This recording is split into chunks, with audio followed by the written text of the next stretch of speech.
Messieurs, mes chers amis, mes chers collègues, merci pour votre présence ce soir. Alors pour les passionnés de voile et même au-delà, c'est une soirée un peu particulière puisque voilà,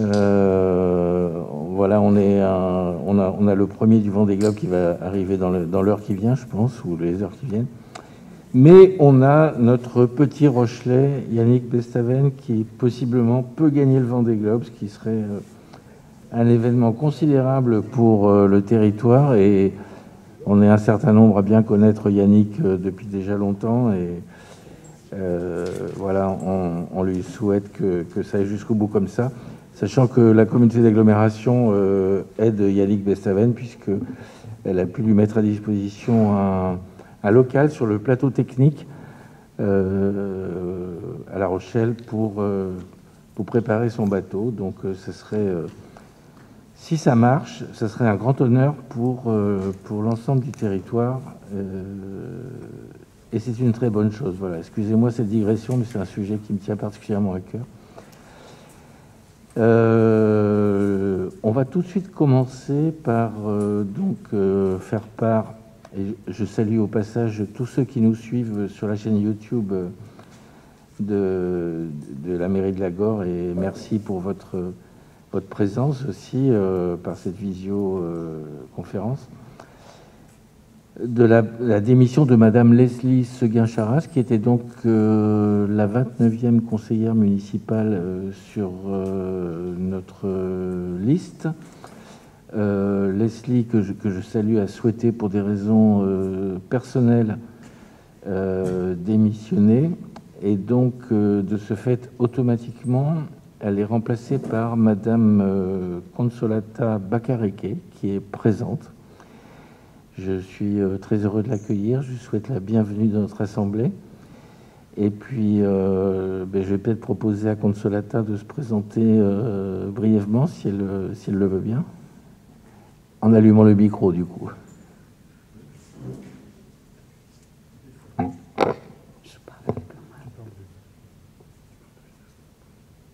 Je vais le garder parce que mais on se connaît puisque ça fait 1 an qu'on est ensemble. Alors voilà, maintenant je suis avec vous. Je m'appelle toujours Consolata, j'habite toujours à Lagore. Voilà, non, parce qu'il y a des personnes qui nous suivent par la visio, et donc c'est le public, et ils sont peut-être intéressés d'en savoir un petit peu plus, parce que c'est vrai qu'on se connaît, mais peut-être dire un petit peu plus sur ce que vous êtes. À qui je dois dire un peu plus? Ce que je suis jeune retraitée, tiens, mais je continue de travailler en auto-entrepreneur dans la coopération internationale. Et vous J'ai un fils de 18 ans. Et vous habitez au niveau du centre-bourg, c'est bien ça, voilà.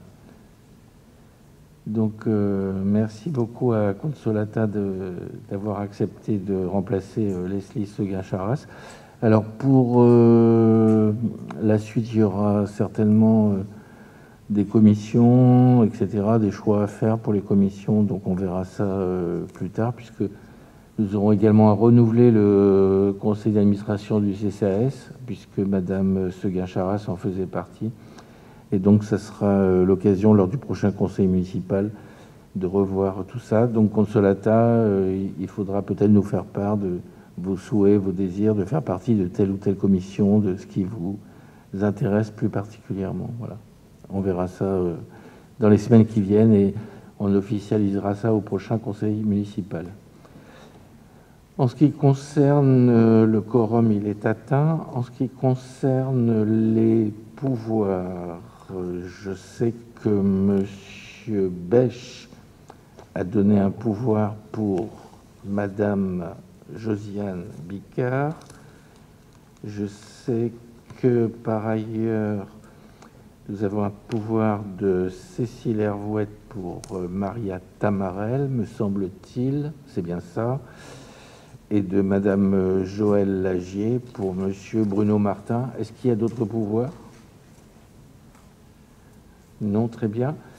Il nous faut désigner aussi un ou une secrétaire de séance. Je ne vais pas demander à Consolata d'être secrétaire de séance pour la première fois, mais peut-être que ça viendra. Est-ce qu'il y a un candidat ou une candidate pour être secrétaire de séance? Jérôme Pubert. Merci beaucoup, Jérôme, pour cette fonction de secrétaire de séance. Nous devons également approuver le procès-verbal du conseil municipal du 9 décembre, dont vous avez tous reçu un exemplaire préalablement et que je suis sûr vous avez lu attentivement, ligne par ligne et page par page, sachant qu'il y en a 28. Est-ce qu'il y a des observations particulières sur ce procès-verbal? Je n'en vois pas, donc on peut considérer qu'il est adopté. Un petit point sur la situation sanitaire. Donc, les derniers chiffres montrent que, de la même manière qu'au niveau national, la situation s'aggrave aussi sur notre territoire, qui semble de moins en moins préservé, puisque les derniers chiffres en ce qui concerne le taux d'incidence sont de 140 ou 150 pour 100 000 habitants. Les derniers chiffres qu'on avait eus faisaient état de 91 cas pour 100 000 habitants, donc on voit bien qu'on est sous pression. Au niveau hospitalier, ça se ressent complètement, puisqu'il y a 75 ou 80 malades hospitalisés du Covid au centre hospitalier de La Rochelle et 11 patients, dont 11 patients qui sont en réanimation. La situation à l'hôpital a été aggravée par le fait qu'il y a eu des clusters qui se sont introduits dans certains services, donc des services ont dû être fermés. Et l'hôpital a adopté le stade 2 du plan blanc qui vise à reporter un centre d'hospitalisation ou d'opération. Par ailleurs, il a été question de centre de vaccination, puisque après quelques hésitations, le gouvernement nous avait annoncé qu'il n'y aurait pas de centre de vaccination et de vaccinodrome, mais finalement, ça a quand même été validé. Le préfet nous a demandé d'installer 2 centres de vaccination sur l'agglomération, donc ça s'est fait en concertation avec les autres maires. Nous en voulions 3, puisque nous pensions que le bassin de population est largement assez vaste pour occuper au moins 3 centres de vaccination, mais compte tenu de la pénurie d'apport de vaccins, seuls pour l'instant 2 sont ouverts. Ce sont ceux de Lancan à La Rochelle et ceux de Châtelaillon. Nous avions milité fortement pour qu'il y ait un 3e centre de vaccination à Nieul, à la salle Michel Crépeau. Pour l'instant, compte tenu de la pénurie de vaccins, ça n'est pas à l'ordre du jour, mais je pense que d'ici quelques semaines, Lancan et de Châtelaillon, ça fait environ, pour donc les non-soignants, ça fait environ 40 vaccinations par jour, ce qui est très faible, sachant que le dispositif qui a été mis en place à Lancan pourrait permettre de vacciner 100 à 200 personnes par jour, possiblement. Donc pour l'instant, c'est la pénurie de vaccins qui freine. Et j'ai oublié qu'en parallèle, dans les EHPAD, a commencé également une campagne de vaccination qui est en cours. Voilà, nous attendrons bien sûr les décisions possibles du président de la République en fin de semaine ou en début de semaine prochaine, qui semblerait s'acheminer vers une forme de confinement, mais nous n'en savons pas plus à l'heure actuelle. Comme à chaque conseil municipal, il est tout à fait prévu de faire un petit point sur la communauté d'agglomération. J'ai demandé à Catherine Chipov de le faire, sachant qu'on n'a pas énormément d'éléments à apporter sur ce conseil municipal. Non, en fait, on n'a pas énormément d'éléments puisque le prochain conseil communautaire est demain et que je vous parlerai un petit peu d'un des points qui est à l'ordre du jour, mais en fait, je voulais revenir aussi sur la compétence de l'eau. Vous vous rappelez sans doute qu'au dernier conseil municipal, on vous avait expliqué le vote du conseil communautaire pour sortir d'eau 17 et que nous attendions à la fois le résultat de la commission départementale de coopération intercommunale qui s'est tenue de mémoire le 14 décembre, et qui a donné un avis défavorable à notre sortie. Mais le préfet, lui, a donné un avis favorable et donc a acté favorablement le fait que nous sortions du syndicat des eaux. Donc le 17 décembre, lors du conseil communautaire précédent, il y a eu un point qui a donné au président de la communauté d'Aglo le fait de pouvoir acter et faire toutes les démarches pour sortir effectivement d'eau 17. Alors je vous rappelle quelle était notre volonté pour cette opération, c'est de garder la mainmise sur la politique de l'eau, la gestion de la ressource et aussi sur les tarifs, puisque les tarifs étaient très différents d'une commune à l'autre et le mode de distribution de l'eau était très différent d'une commune à l'autre.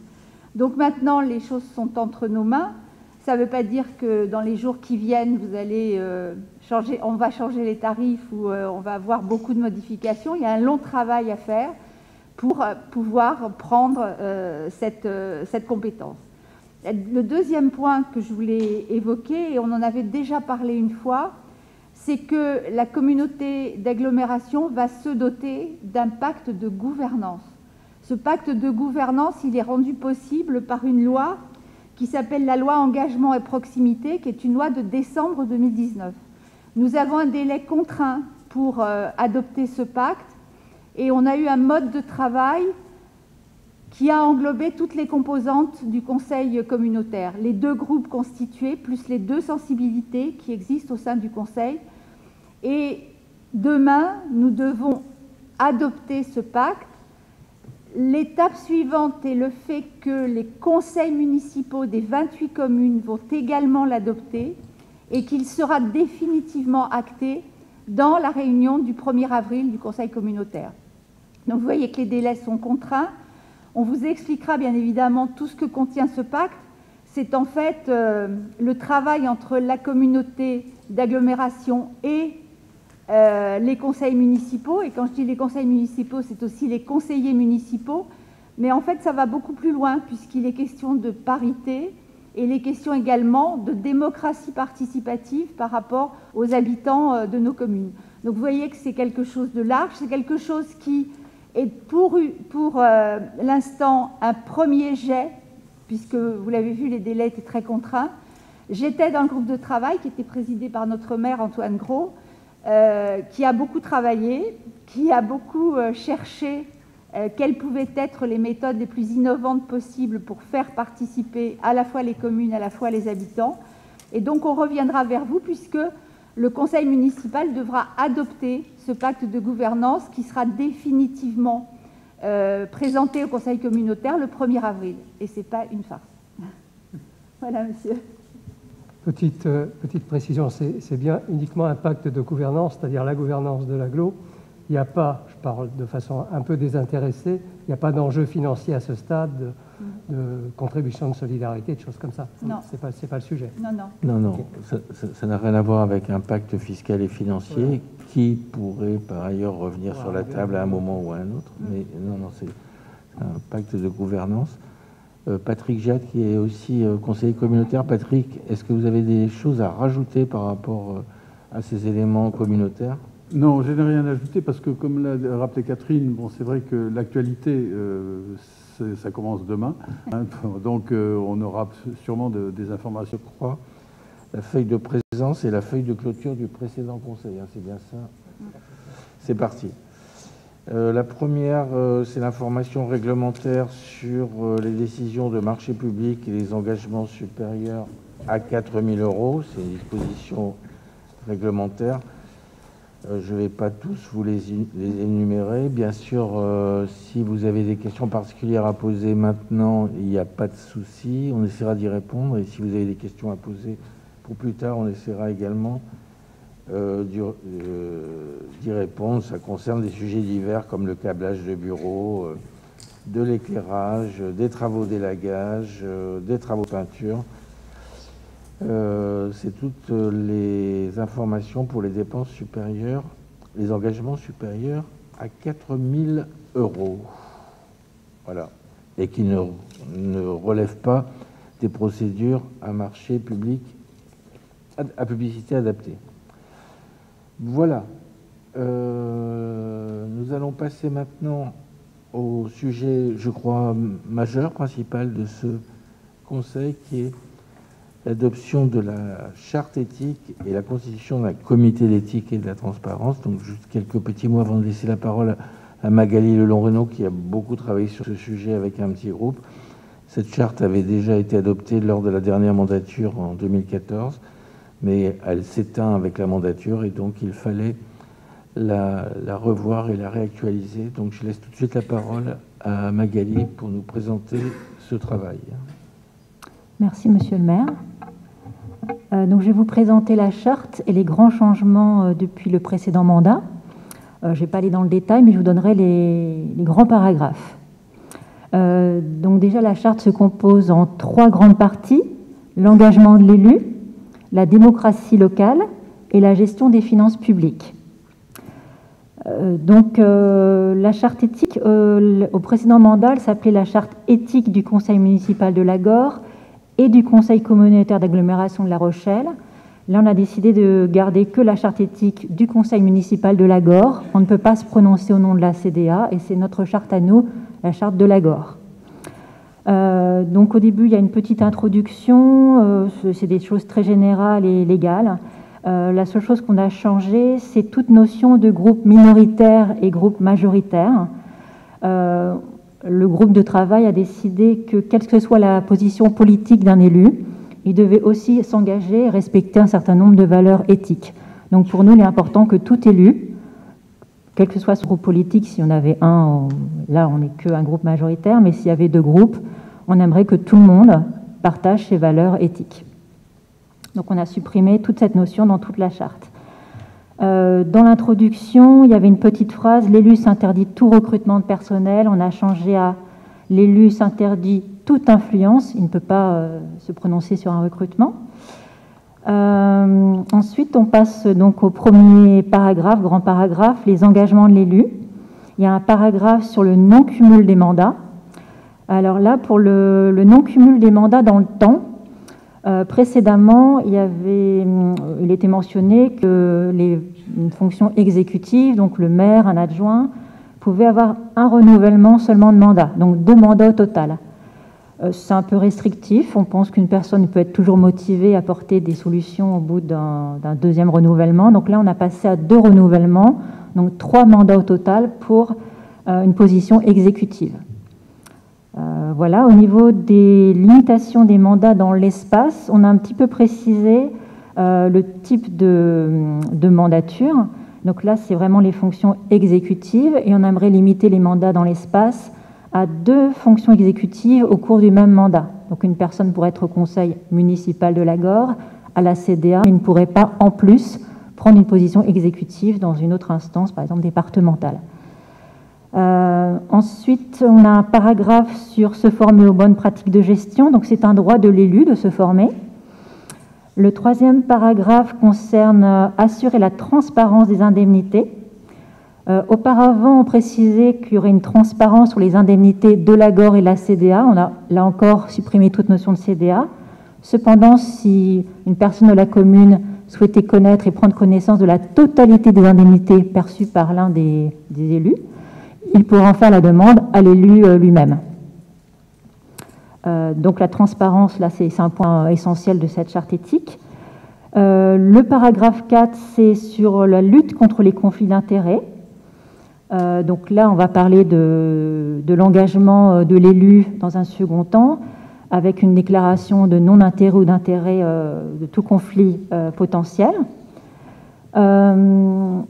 Ensuite, on a rajouté, déjà, le comité d'éthique maintenant va s'appeler comité d'éthique et transparence.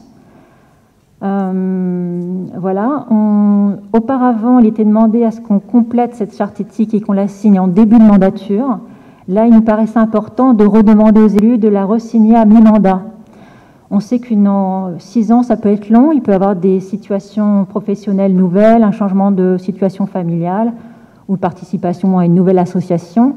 Donc, il y a potentiellement des nouveaux conflits d'intérêts. Donc, on voudrait que chaque élu puisse réfléchir à un potentiel conflit d'intérêts, sachant que ça ne concerne pas que l'élu, mais aussi sa famille proche. un conjoint, une conjointe, un enfant. Voilà, donc c'est important de se faire cette réflexion de nouveau à court de mandat. On fera aussi des petits rappels réguliers par email, voilà, pour se repositionner. Le paragraphe 5, c'est sur s'appuyer sur la mise en place du comité d'éthique et de transparence. Là, au niveau de ce comité d'éthique, on a changé la constitution.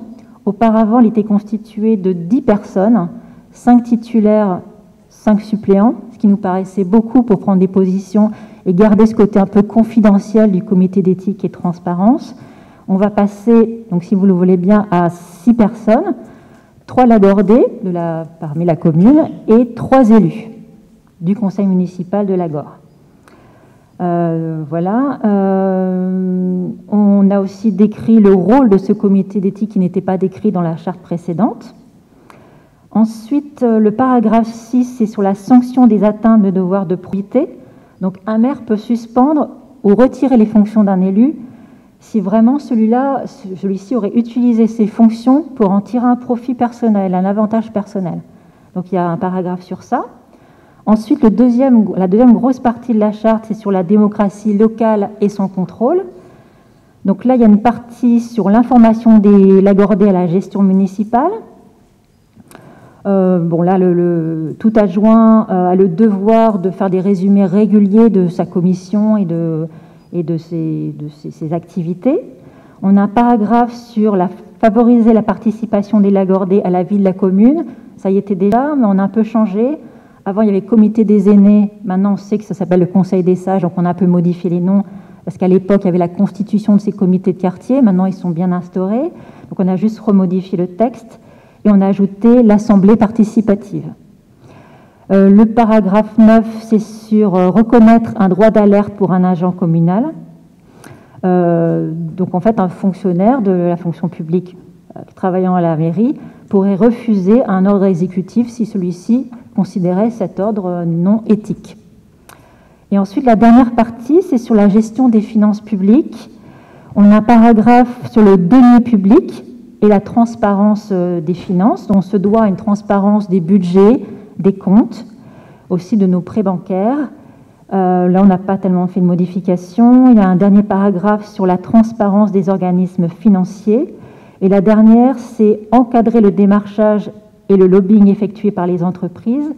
Et là, c'est un gros paragraphe sur les marchés publics. Donc ça, c'est la charte. Et je vais dire un petit mot sur l'engagement éthique. Au lieu de faire une déclaration d'intérêt ou une déclaration de non-intérêt, on a voulu un petit peu vous accompagner dans cette réflexion. Et donc, on change cette déclaration en un engagement éthique de l'élu. Donc, quelle que soit sa position, maire, adjoint, conseiller, avec ou sans délégation, tout le monde, tout élu du conseil municipal de Lagor devra signer cet engagement éthique avec un certain nombre de valeurs éthiques. Donc, l'assiduité de présence, écoute et partage d'informations, la confidentialité, la responsabilité, donc un adjoint et un délégué responsable de sa délégation, collaboration, là c'est la collaboration surtout avec les agents techniques, la transparence, respect, dignité et probité, et le dernier paragraphe c'est sur l'intégrité, l'éthique et la rigueur, et là il y a un gros focus sur le conflit d'intérêts. Et après on vous guide avec quelques points de réflexion, et il y a un paragraphe libre à vous d'émettre des questions potentielles sur un potentiel conflit, nous faire part aussi de toute information professionnelle ou familiale si vous pensez qu'il y a un potentiel conflit d'intérêts. Donc si vous êtes d'accord, cette charte devra être signée par tous les élus. Elle sera revue par le comité d'éthique qui va être constitué et bien sûr, cette charte restera totalement confidentielle. Seulement les 6 personnes du comité d'éthique et transparence pourront avoir accès à ces informations et vous guider si besoin. Voilà, je pense que j'ai fait le tour des 2 documents. Si vous avez des questions, n'hésitez pas. Oui. Merci beaucoup Magali pour cette présentation très complète. Est-ce qu'il y a des demandes d'intervention? Oui, Madame Fiquet. J'ai peut-être mal lu, enfin je l'ai lu, mais il y a déjà quelques jours. Dans ce que tu as dit, Magali, sur le chapitre de la participation des Lagordais, tu as mentionné le Conseil des sages, tu as mentionné les comités de quartier. Est-ce que le Conseil des jeunes est également inclus dans ce document? Tout à fait. D'accord. Oui. Merci. En fait, il était déjà là, c'est pour ça que j'en ai pas parlé, parce qu'il était déjà dans la précédente charte. Les autres. On a modifié les noms s'il avait changé. Donc les comités de quartier, le Conseil des sages est en cours de mise en place avant. On a juste changé les noms si besoin et modifié le texte pour dire qu'ils étaient en place actuellement. Donc juste préciser, Magali, que le texte qui vous a été adressé 5 jours avant le conseil municipal comme réglementairement a été légèrement modifié depuis et qu'il y a des modifications qui ont été présentées ce soir. Hein. Voilà, je pense que tout le monde est bien informé de ça. Voilà. Est-ce qu'il y a d'autres demandes d'intervention? Alors non, j'en vois pas. Je pense qu'il faudrait qu'on continue ce travail au sein du Conseil pour la notion de conflit d'intérêts, parce que c'est pas clair pour tout le monde, parce que ça peut avoir des conséquences importantes, notamment juridiques, et que par exemple, on peut être membre d'une association, club de pétanque ou n'importe quoi, et le jour où le Conseil municipal vote une subvention pour cette association, par exemple, eh bien, il faut que les membres de l'association s'abstiennent. Voilà. Et ça peut aller aussi, non pas pour soi-même, mais pour son époux ou son fils. Tout à fait, il faut faire attention sur la famille proche, effectivement. Donc je pense qu'il faudrait qu'on se fasse une petite information, nous tous, pour bien mesurer tout cela. S'il n'y a pas d'autres demandes d'intervention, je vais passer au vote. Qui s'abstient? Qui vote contre? Donc tout le monde est pour.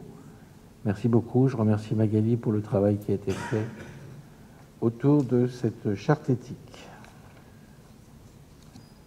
Alors le point suivant est un point cimetière, c'est la création de concessions pour des cavernes et les tarifs 2021. C'est M. Guimoard qui va nous présenter ça. Oui, merci Monsieur le maire. Donc en effet, à plusieurs reprises, on a eu des demandes d'habitants de Lagor de savoir si on avait la possibilité de concession de cavurnes. Donc je rappelle que le cavurne est un petit caveau individuel en fait enterré qui permet d'y mettre une ou plusieurs urnes. Et donc certains habitants y voient l'intérêt parce que ça permet un recueillement, je dirais, individuel sur un lieu privé, contrairement au columbarium où c'est plutôt collectif. Actuellement, on n'avait pas la possibilité d'offrir cette prestation à la commune, donc on a étudié la question et dans l'aménagement du carré 11 du cimetière, on a la possibilité effectivement d'aménager ces espaces différents des autres, puisqu'ils nécessitent un emplacement d'1 mètre carré au lieu de 2 mètres carrés pour les espaces, les emplacements habituels. Donc à partir de ça, ce qui est proposé au conseil municipal, c'est d'autoriser la création de ces concessions cavurnes, donc d'1 mètre carré, et puis d'en fixer aussi les tarifs, à savoir 75 € pour une durée de 15 ans et 150 € pour une durée de 30 ans. Voilà. Merci beaucoup. Peut-être on a un petit peu de temps ce soir, en profiter pour parler un petit peu de la réflexion autour du cimetière. On a eu déjà l'occasion de l'évoquer rapidement. Oui, alors c'est vrai que le cimetière est un sujet particulier et qui tient à cœur aux habitants. Il y a des aménagements qui sont en cours actuellement. Hein, au-delà de l'enceinte actuelle du cimetière historique, on a déjà aménagé un espace que j'ai appelé le carré 11, qui est en cours de finalisation. On a des allées encore à installer. Et puis, on travaille aussi sur l'espace columbarium, où il y a une nécessité d'apporter des emplacements complémentaires, puisqu'on arrive à quelques emplacements libres pour l'instant. Donc, pour prévenir des besoins, on va mettre en place des blocs supplémentaires au niveau du columbarium. On a réaménagé un petit peu l'espace jardin du souvenir qui était, je dirais, dans un état un petit peu d'abandon en quelque sorte, où il y avait nécessité effectivement d'améliorer un petit peu ce lieu-là. Et donc ça, c'est des choses qui ont été effectuées. Et puis il y a un grand projet par la suite qui est l'extension du cimetière. Donc il y a tout un terrain autour du cimetière actuel qui appartient à la commune et qui pourrait servir dans l'extension du cimetière. Et donc la réflexion est menée pour que on puisse proposer un aménagement un peu particulier, notamment d'un cimetière plus paysager que celui qui existe actuellement. Donc voilà, il y a un groupe de travail qui a été constitué au sein du conseil municipal avec différents élus pour travailler sur ce sujet-là, donc d'espaces paysagers ou d'ambiance un petit peu différente, voilà, avec l'usage donc de ce terrain qui est autour du cimetière. Donc, voilà. Et alors, bien évidemment, cette réflexion-là démarre tout juste, et on a la volonté d'y associer les habitants dans cette réflexion-là pour attendre de leur part leurs souhaits dans l'aménagement du cimetière. Merci beaucoup. Il n'y a pas de demande d'intervention sur ce sujet, qui est très important, effectivement. Je vais vous proposer de passer au vote. Qui vote contre? Qui s'abstient? Donc la délibération est adoptée. Je vais revenir sur la délibération qui avait été proposée par Magali, puisque en fait il fallait voter deux fois. Il fallait voter sur l'adoption de la charte, ce qui a été fait, mais il fallait aussi voter secondairement sur la constitution d'un comité d'éthique et de transparence, tel que Magali l'a présenté. Donc je vais vous proposer de voter. Qui vote contre? Qui s'abstient? Tout le monde est pour. Bon, voilà qui est fait. Et je vais passer la parole à Bruno Martin. Je peux préciser que les membres seront présentés au prochain conseil municipal. Tout à fait. Précision importante, oui. Tout à fait. Merci Magali. Donc je vais passer la parole à Bruno Martin pour un long chapitre de ressources humaines. À la fois c'est un long chapitre, mais ce sont aussi des délits très techniques, parce qu'elles concernent beaucoup de suppressions ou de créations concernant les postes au niveau du RH. Donc on a 4-5 délits de cet ordre-là. La première concerne la création d'un poste d'agent d'encadrement des enfants concernant la pause méridienne et le transport à temps non complet, à 11/35e de temps, au grade d'adjoint d'animation. En fait, ça permet de répondre aux besoins du pôle enfant-jeunesse sur le secteur élémentaire pour l'encadrement des enfants lors de la pause méridienne de façon plus optimale et plus pérenne, notamment au vu de l'augmentation des convives. Actuellement, effectivement, sur les écoles, il y a une augmentation des effectifs depuis quelques mois. Donc, il est nécessaire de créer un poste d'agent d'encadrement des postes des enfants lors de la pause méridienne et des transports. Ce besoin a été quantifié à hauteur de, effectivement, 11/35e de temps, et il convient de créer ce poste-là. Donc, il est proposé au conseil municipal de valider cette création.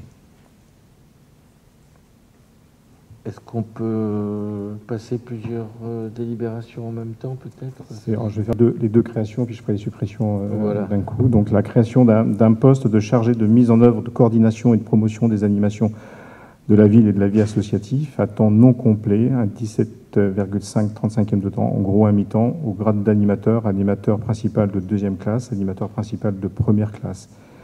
La mobilité interne à venir d'un agent occupant ces fonctions laissera vacantes les missions relatives à l'organisation et la mise en œuvre de la coordination, la promotion et des animations en ville, de la vie associative au pôle culture-animation, et nécessite la création d'un poste de chargé de mise en œuvre, de coordination et de promotion. Ce poste équivaut à un temps non complet, à 50%.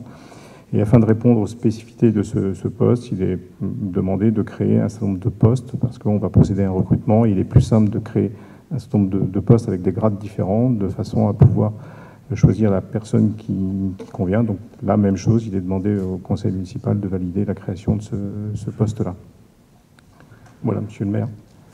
Merci Bruno. Peut-être préciser que ça s'agit dans le cadre d'une réorganisation éventuelle, je dis bien éventuelle parce que nous n'avons pas encore finalisé la réorganisation et notamment passé au comité technique ces propositions, mais ça se situe éventuellement dans une réorganisation du pôle culture-animation et du pôle ressources au niveau de la mairie centrale. Mais je pense qu'on aura l'occasion, probablement lors du prochain conseil municipal, de donner un petit peu plus d'informations. Normalement, oui. Je vais vous proposer de voter sur la délibération 4 et 5, donc les deux créations de postes. Qui vote contre? Qui s'abstient? Tout le monde est pour. Donc maintenant, on va supprimer, c'est ça? Donc on a effectivement trois délibérations concernant les suppressions de postes. Hein. Souvent, ces suppressions de postes sont liées au fait qu'on a procédé à un recrutement, mais qu'on avait créé plusieurs postes avec des grades différents. Là, le recrutement a été fait. Donc il y a nécessité de supprimer des postes qui restent des postes vacants et qu'on n'utilisera pas à l'avenir ou pas dans un immédiat très proche. Donc les postes concernés sont le poste de responsable des finances et de la commande publique. Donc c'est quelqu'un qui a obtenu un concours et qui a permis de basculer sur un autre type de poste. La suppression d'un poste d'adjoint au responsable du pôle enfance jeunesse, responsable du secteur maternel, c'était quelqu'un qui a bénéficié d'une mobilité en interne, qui a obtenu un autre poste. Donc le poste était sur un grade très particulier. On avait créé des grades aussi différents. C'est des choses qu'on a vues lors de conseils municipaux précédents. Et puis la dernière suppression, c'est la suppression d'un poste d'animateur périscolaire polyvalent qui n'a plus raison d'exister. Et j'avais une quatrième suppression de poste, excusez-moi, j'ai annoncé 3 postes, d'un agent territorial spécialisé des écoles maternelles. On a procédé, pour mémoire, au recrutement d'ATSEM à la rentrée parce qu'on a bénéficié d'une classe supplémentaire en maternelle, donc besoin effectivement d'un recrutement. On a posé le recrutement sur le grade qui nous convient bien, donc on supprime les autres postes. Voilà, monsieur le maire. Merci beaucoup, monsieur Martin. Est-ce qu'il y a des demandes d'informations complémentaires sur ces délibérations? Non. Donc, je propose de voter. Alors là, ça concerne donc la délibération 6, 7, 8 et 9 sur les 4 suppressions de postes dont a parlé monsieur Martin. Qui vote contre? Qui s'abstient? Tout le monde est pour. Merci. Donc du coup, ça entraîne la présentation du tableau des effectifs.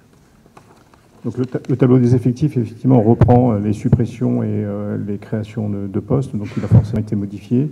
Ce qu'on vous demande d'approuver ce soir, c'est effectivement les corrections qui ont été apportées liées aux suppressions et aux créations de postes de ce soir. Pas de variation particulière ou de choses importantes à en dire ce soir. On aura l'occasion de revenir sur le tableau des effectifs, simplement de valider le principe de l'avoir reçu et eu aujourd'hui.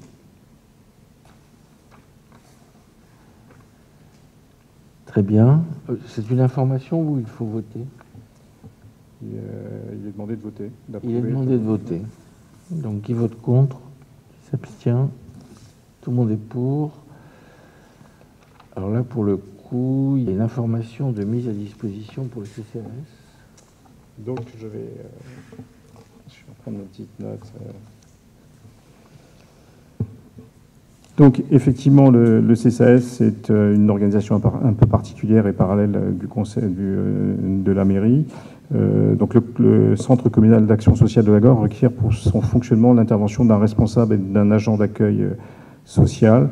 Considérant que la présente délibération du 8 juillet 2020 portant sur la mise à disposition d'un agent et la convention de mise à disposition qui en découle, il est reconnu aujourd'hui que l'activité de cet établissement et le besoin personnel sont bien identifiés, que les projets en cours et à venir nécessitent qu'un personnel qualifié lui soit affecté, qu'il convient de formaliser cette participation sous la forme d'une convention de mise à disposition de là où des personnes concernées. Là, il s'agit effectivement de la personne chargée d'accueil. Les conditions de mise à disposition sont précitées par la convention que vous avez avec la délibération entre la commune et l'organisme d'accueil. le Centre communal d'action sociale, et qui ne prévoit pas de remboursement conformément à l'article 61. L'agent concerné aujourd'hui est un agent titulaire du grade d'adjoint administratif, occupant les fonctions d'agent d'accueil social, ayant donné son accord pour cette mise à disposition. Voilà, monsieur le maire. La convention était annexée à votre délibération. Donc là, il faut voter également, je pense. Oui. Il n'y a pas de question particulière. Qui vote contre? Qui s'abstient? Tout le monde est pour, merci. Et ce n'est pas fini, monsieur Martin. Donc, dernière délib me concernant directement, elle concerne les lignes directrices de gestion relatives à la promotion et la valorisation des parcours professionnels, c'est-à-dire en gros l'avancement de grade, ce qu'on entend dans la fonction publique. Donc, ces lignes directrices de gestion doivent être comprises comme des orientations à mettre en place sur un long terme, à savoir sur toute la durée du mandat. L'élaboration des lignes directrices de gestion permet de formaliser la politique RH de la collectivité, de favoriser certaines orientations, de les afficher et d'anticiper les impacts prévisibles ou potentiels des engagements assumés. La délib fait référence à un certain nombre de tableaux et de catégories. La loi de transformation de la fonction publique du 6 août 2019 a introduit un nouvel article qui impose aux collectivités et aux établissements publics d'établir des lignes directrices de gestion. Les modalités de mise en œuvre sont définies par décret. Elle prévoit que les lignes directrices de gestion déterminent la stratégie pluriannuelle de pilotage des ressources humaines, fixent les orientations générales en matière de promotion et de valorisation des parcours professionnels. Le centre de gestion auquel la collectivité de la Gore est affiliée a arrêté des lignes directrices de gestion pour la promotion interne qui définissent des critères précisant au choix des dossiers des personnes qui lui sont présentées en matière de promotion interne. À compter du 1er janvier 2021, les dispositions individuelles relatives à la gestion des ressources humaines ne pourront être prises légalement qu'après l'adoption de ces lignes directrices de gestion. C'est pourquoi je vous propose ce soir de valider ces lignes directrices de gestion. Autrement, on serait relativement embêté. Il convient pour la Gore de définir ces lignes, donc la proposition de la délibération, et de donner un avis. Il y a eu un avis favorable donné par le comité technique. Le projet d'arrêté des lignes directrice de gestion pour l'avancement du grade vous est présenté là en annexe et vous permet effectivement de comprendre sur quel point les choses peuvent progresser. Voilà, monsieur le maire. Parfait. Pas de questions particulières. Oui, Catherine. L'arrêté tel qu'il est donné, il est à vocation interne ou il est publié dans quelque chose comme le journal officiel ou...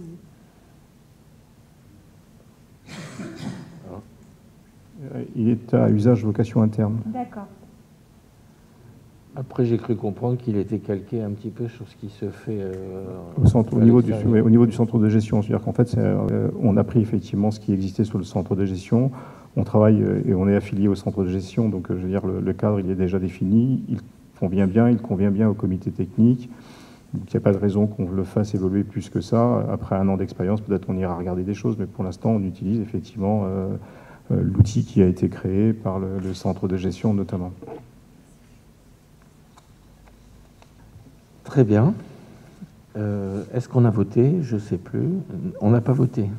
Alors, qui vote contre? Qui s'abstient? Donc, tout le monde est pour. Merci.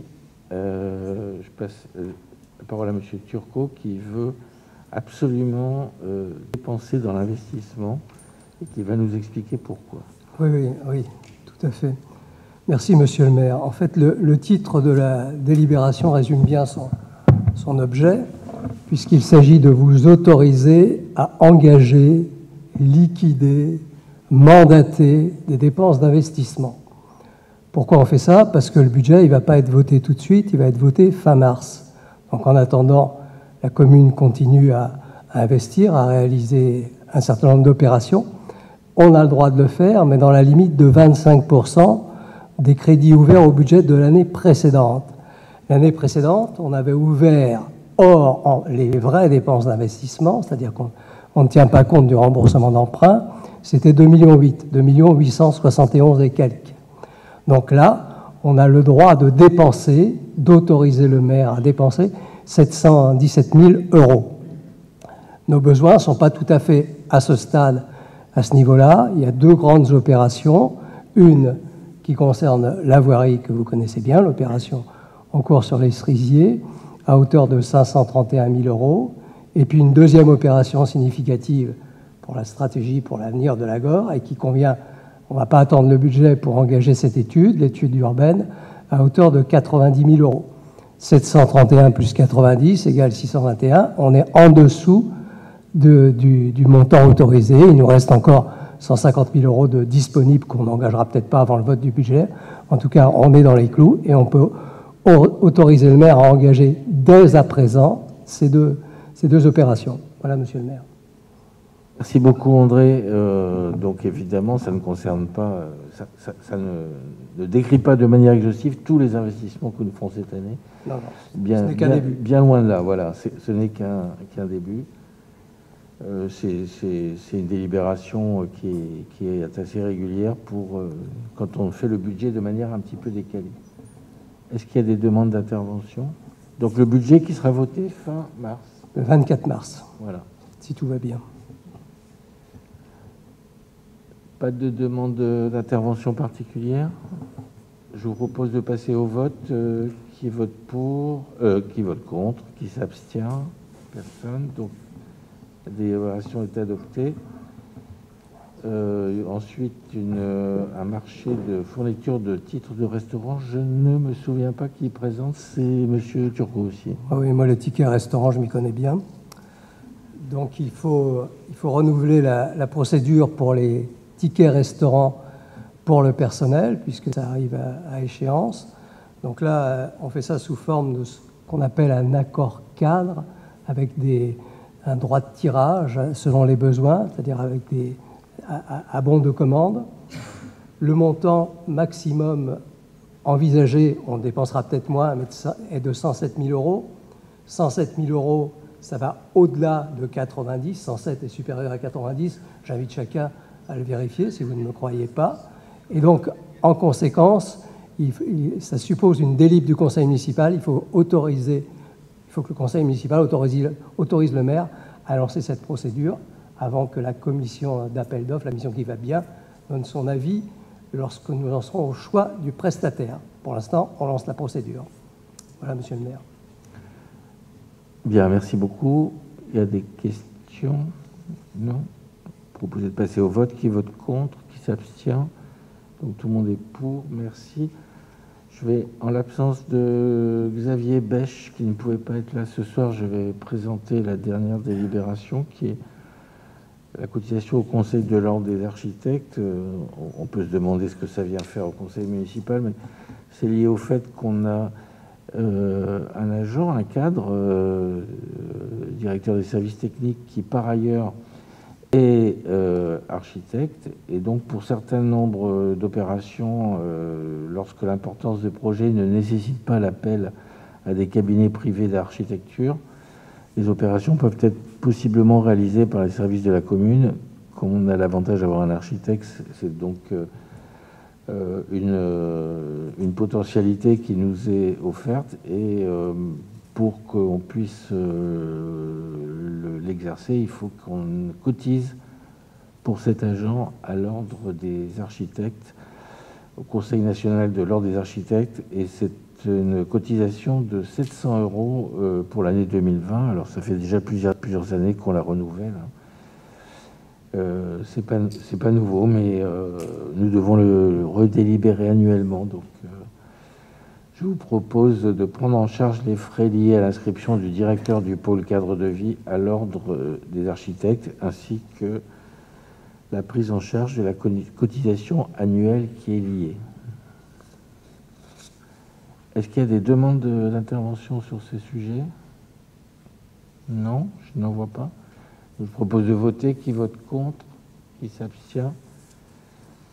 Tout le monde est pour.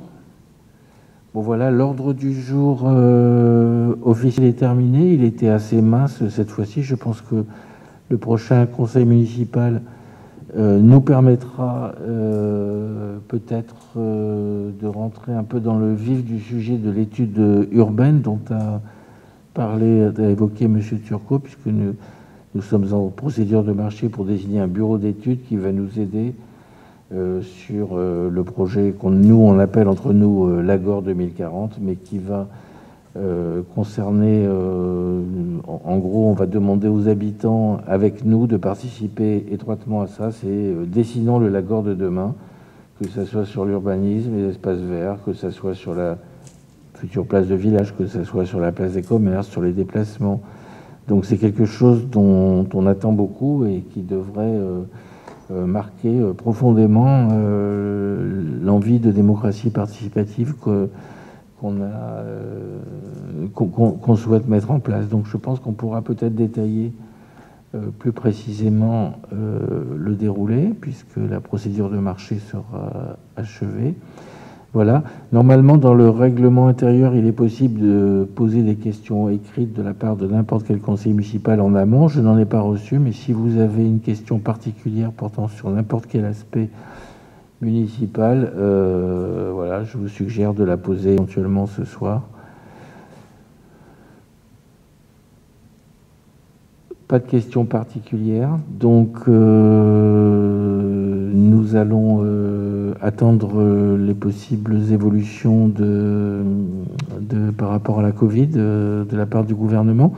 Pour répondre à certaines interrogations que j'ai vu poindre sur les réseaux sociaux, l'organisation du conseil municipal après l'heure de couvre-feu est tout à fait réglementaire et légale. Elle est tout à fait prévue par les textes de la loi d'urgence sanitaire et en plus c'est une bonne chose parce que si on était obligé de le faire à 18h, tous ceux qui y travaillent ne pourraient pas assister au conseil municipal. Donc c'était juste pour le repréciser. Ce n'est pas une liberté qu'on s'octroie abusivement. Voilà. S'il n'y a pas d'autres demandes d'intervention, je vais mettre fin à ce conseil.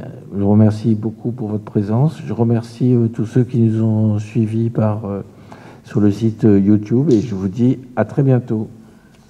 Merci beaucoup.